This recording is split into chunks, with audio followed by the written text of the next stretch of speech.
Hi friends, welcome back to our channel. ఈ రోజుకి దేవి నవరాత్రులు మొదలయ్యవుతే 4 రోజులు అవుతుంది. ఈరోజు డే 4.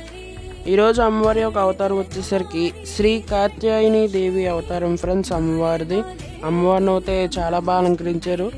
ఇప్పుడు మనతో గణేష్ శర్మ గారు అయితే మాట్లాడతారు. అందరికీ నమస్కారం. దేవి శరన్నవరాత్రి మహోత్సవాల్లో 4వ రోజు అమ్మ కాత్యాయని దేవిగా మనందరినీ కూడా అనుగ్రహించింది.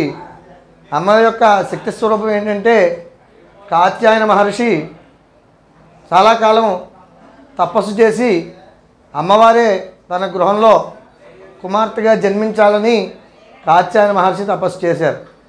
చేస్తే ఆ కాత్యాయన మహర్షి యొక్క తప ఫలితానికి పరమేశ్వరుడు ఆనందించి ఆ పరమేశ్వరుడు పార్వతీదేవితో భూలోకంలో కాత్యాయన మహర్షి నీ కోసం తపస్సు చేశాడు కాబట్టి ఆయన ఇంట్లో నువ్వు ఆవిర్భవించాలి అని చెప్పి ఆ పరమేశ్వరుడు అనుజ్ఞతో అమ్మవారు కాత్యాయన మహర్షి యొక్క గృహంలో ఆవిర్భవించింది.